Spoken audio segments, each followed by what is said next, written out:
Good morning, students. This is class 9th, subject science, chapter number 13, that is, Why Do We Fall Ill? It's your lecture number 3. So, students, topics to be discussed in today's lecture are means of spread of infectious disease, second, organ specific and tissue specific manifestations. So, these two topics we would be discussing in today's lecture. So, your first topic is means of spread of infectious disease. Means how do the infectious disease spread? First of all, what are infectious disease? I discussed with you yesterday. Infectious disease are the disease which are communicated or spread from an infected person to a healthy person. Infectious disease, they are also called as communicable disease, right? So, how these infectious disease spread? These infectious disease, they are spread either through air, water, through sexual contact or through vectors. So, they are spread by various means. Now, what are the examples of airborne disease? The examples are common cold, pneumonia, tuberculosis. Tuberculosis means TB. Second is waterborne disease. The disease which are spread through water. So what are the examples of waterborne disease? It is cholera and amoebiasis. Amoebiasis is also known as amoebic dysentery. This is the other name of amoebiasis. Now next is sexually transmitted disease. What are the examples which are spread through sexual contact? They are syphilis and AIDS. Now next is through vectors. Examples are Anopheles mosquito, that is the vector of malaria. Now we will study each in detail one by one. Now the first case is how the disease spread through air. For example, there is an infected person. He is sneezing or coughing, right? So the little droplets which are thrown by that infected person, it is carried out by a healthy person who is standing nearby, right? So these little droplets, when they are carried by a healthy person, the microbes, they get a chance to start a new infection, and as a result various diseases are spread. And what are the examples of airborne disease? They are common cold, tuberculosis or pneumonia. Okay, you might have experience of sitting near someone when someone is suffering from a cold and we catch it ourselves, right? When there is any of your friend who is suffering from cold, and when we sit beside him or her, we start catching cold. So that is also an example of airborne disease. So are you clear about this? Here there is a diagram which is showing that how the disease are spread through air. The air transmitted disease, they are easier to catch the closer we are to the infected person. Means how close we are to the infected person, the more we are close, the more easily we catch that disease. The more easily we are infected with the microbes. And hence it is advised that ventilating our house, it is a major factor in the spread of airborne disease. We should keep our house ventilated. Okay. Now next is through water. Means how the infectious disease are spread through water. Suppose there is an infected person who is suffering from a disease cholera. He is suffering from cholera.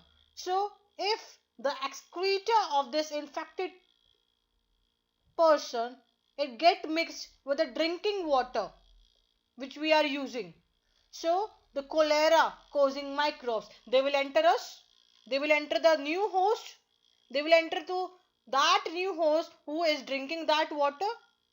So it means the disease is spread. It is spread through drinking water. Now the question arises, where it is more likely to spread? Such disease, they are more likely to spread where there is absence of safe supplies of drinking water. Where there are absence of safe supplies of drinking water, on those places the chances of getting waterborne disease is higher. So what are the examples of waterborne disease? It is cholera, amoebic dysentery. Amoebic dysentery, the other name is amoeboisis. Now next is through sexual contact. Means how the infectious disease they are spread through sexual contact. Students, there is a difference between physical contact and sexual contact. What is the difference? Physical contact is that contact in which we touch each other socially. For example, we are hugging any person. We are shaking hands, sharing towels, sharing utensils. So these are physical contacts. But what is sexual contact? Sexual contact is the sexual act or the closest physical contact the two people can have with each other. So that is sexual contact. So there is a difference between these two. Now here we are talking about sexual contact. So through sexual contact, what are the disease spread? The disease spread through sexual contact are syphilis and AIDS. This AIDS virus, it is also spread through the blood transfusion. Suppose there is an infected mother who is suffering from AIDS or syphilis. So this disease, either syphilis or AIDS, it is transferred to the baby through the blood transfusion during the pregnancy, and it is also spread through breastfeeding. So this is how the infectious disease are spread through sexual contact. So I have told you the difference between physical contact and sexual contact. Now the contacts that do not spread AIDS means physical contact. The physical contact is not responsible for spreading AIDS. It is the sexual contact that is responsible for the spread of AIDS or syphilis. So AIDS is not a contagious disease. It does not spread by casual contacts. What do you mean by contagious disease? Contagious disease is that disease which is transmitted to other person either by physical contact or by casual contact. So I discussed right now AIDS is not transferred through physical contact or casual contacts. It is transferred through sexual contact. So what are the examples or the cases of physical contacts through which AIDS is not transferred? Shaking hands, hugs, coughing, sneezing, sharing towels, crowded transport, sharing utensils. So these are physical or casual contacts that do not spread AIDS. Okay. Now are you clear about AIDS, how AIDS disease is transferred? Next is through vectors. Means how the infectious disease are spread through vectors. We are all familiar with the environment. There are various creatures which live in a surrounding environment apart from us. So those creatures, they serve vectors. They are actually vectors. The common vectors you might have seen mosquitoes. That is a common vector which is present in the surrounding environment. And in various species of these mosquitoes, the females focus, students focus, females out of these species of mosquitoes, the females, they need highly nutritious food in the form of blood. They need highly nutritious food. So why they need? In order to be able to lay mature eggs. So they need this nutritious food in the form of blood.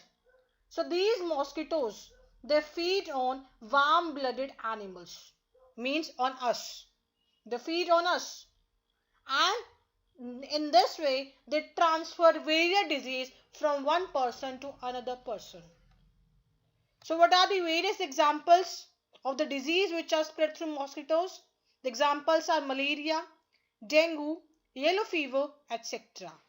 And through flies, the disease are typhoid, tuberculosis, diarrhea, dysentery, etc. So I have shown you some pictures also. There is a mosquito which is sitting on the skin of human beings, and in the second picture there is a mosquito or fly which is sitting on the burger, which that burger, if it is eaten by someone, so the disease will be spread, for example malaria. So that's why it is advised, our mothers at our homes, they advise us to cover the food. Why? In order to avoid these vectors touch, so as to avoid the spread of disease. So are you clear about this? So what are vectors? We can define easily. These are the intermediate organisms causing the spread of disease causing agents from an infected person to a healthy person. Example, female Anopheles mosquito. I told you right now, among the species of various mosquitoes, female Anopheles, they are most popular. They feed on blood of the human beings, of us. Why they feed? In order to get nutritious food, in order to lay eggs. So they feed on the blood of human beings, and when they feed, they spread the disease. So female Anopheles mosquito transmits many diseases like malaria when they feed on the blood of animals or humans. So what is the vector of malaria? It is female Anopheles mosquito. This question can come in 1 mark. So students, apart from air, water, sexual contact or vectors, animals, they also come in the same category. Why? You know, most of us, they love keeping pets. They love keeping animals as pets at their homes, right? Some of you people, they might be keeping right now also. So when these people, they keep these pets at their homes, they take precautions. For example, washing their hands frequently whenever they come in contact, or whenever they touch, whenever they pet those animals. Why? In order to avoid the spread of infectious disease, we should wash our hands frequently, right? So this was a general case that I discussed with you. Your next topic is organ specific and tissue specific manifestation. Right now I discussed how the infectious disease, they are spread through different means, right? So the disease causing microbes, they have entered the body through these different means, right? So after the entry of these microbes, where do they go? The question arises, where do they go? You know, the body is very large when it is compared to the microbes. So there are many possible places such as organs, tissues, so they could go anywhere. So our question is, at which place where do they go? The answer depends on the point of entry. Means at which point these microbes or microorganisms are entering in the body. Disease causing microbes, they enter the body by different means and they go to different organs and tissues. For example, we take case 1. The microbes which enter through the nose, they are most likely to go to the lungs. Example, bacteria which cause tuberculosis of the lungs. Case 2, the microbes which enter through the mouth, they are entering through the mouth, so they are either likely to stay in the gut or liver. If they are staying in the gut, it would cause typhoid, or if they are staying in the liver, it would cause jaundice. Third, the very famous example I told you right now, AIDS. The virus which causes AIDS, they enter the body through the sexual organs during the sexual contact, and it spreads through the limbs to all the parts of the body and damage the immune system. Fourth, virus causing Japanese encephalitis. What is the other name of Japanese encephalitis? It is brain fever.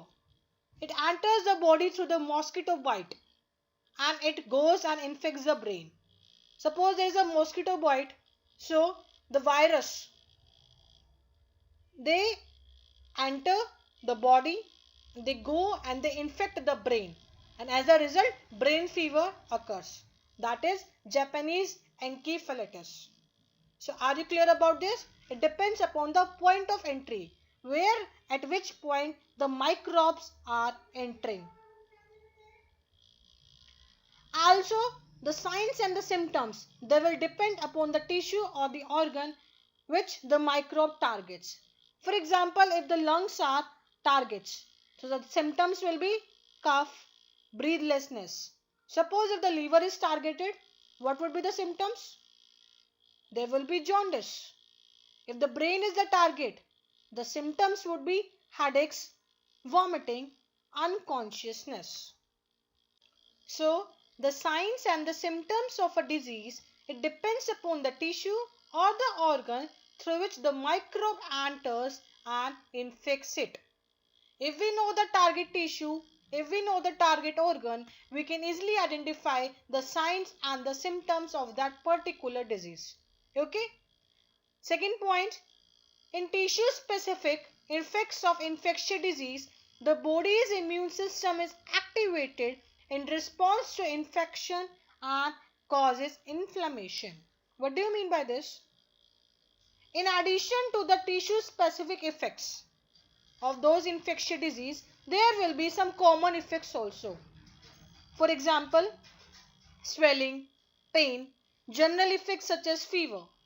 So, most of these effects, they depend upon the body's immune system activation in response to that infection. Right? Third point, the severity of the disease manifestation, it depends upon the number of microbes in the body. So, how much the manifestation of the disease is, how much the severity of the disease manifestation is, it depends upon the number of microbes in the body. Suppose if the number of microbes is very small, so the disease manifestations, they will be minor or they may be unnoticed. But if the number is of the same microbe large, so the disease can be severe enough to the life threatening. It can be life threatening also. So the immune system is a major factor that determines the number of microbes surviving in the body. Okay, so that's it for today's lecture. So what is your homework? Question number 1. Why are we normally advised to take bland and nourishing food when we are sick? Question number 2. What are the different means by which infectious disease are spread? Question number 3. Under which of the following conditions is a person most likely to fall sick? A. When she is recovering from malaria. B. When she has recovered from malaria and taking care of someone suffering from chickenpox. C. When she is on a 4-day fast after recovering from malaria and is taking care of someone suffering from the chickenpox. Why? You will have to tell the answer why. Question number 4. Under which of the following conditions are you most likely to fall sick? When you are taking examinations, when you have traveled by bus, by train 2 days, when your friend is suffering from measles. Why? So now we'll be discussing the homework solutions of lecture number 2. You can match your answers or you can correct there itself. Question number 1 was, list any 3 reasons why you would think that you are sick and ought to see a doctor. If only one of these symptoms were present, would you still go to the doctor? Why or why not? Answer. The 3 reasons why one would think that he is sick are headache, cold, cough, dysentery. Usually we do not visit a doctor if any one of these symptoms is observed, as it does not affect the general health and the ability to do work. However, if a person is experiencing these symptoms for a longer period of time, he needs to consult a doctor for proper treatment. Question number 2. In which of the following case do you think the long-term effects on your health are likely to be more pleasant? If you get jaundice, if you get lice, if you get acne. Answer. In the above cases, lice and acne, these are acute problems which can be cured in short duration. But jaundice, it is a chronic disease that lasts for a long period of time and has long-term effects on our human health. Jaundice does not spread rapidly, but it develops slowly over a longer period of time. Question number 3 was, conduct a survey in your neighborhood to find out what the 3 most common diseases are. Suggest 3 steps that could be taken by bringing down the incidence of such disease. Answer, the following are the common disease in our neighborhood: cold, cough, loose motions, malaria. Some of the preventive measures that can be taken are drinking fresh, uncontaminated clean water, maintaining hygienic sanitary conditions, educating people about various preventive measures with the help of posters, pamphlets, etc. Question number 4. A baby is not well able to tell his or her caretakers that he or she is sick. What would help us to find out that the baby is sick? What is the sickness? Answer, the baby is sick. It can be determined by observing the behavioral changes of the child, such as improper food intake, constant crying, mood changes frequently. Now, what is the sickness? The sickness can be determined with the help of the symptoms or the indications which are shown by the child. For example, loose motion, vomiting, paleness in the body, fever. Thank you, class.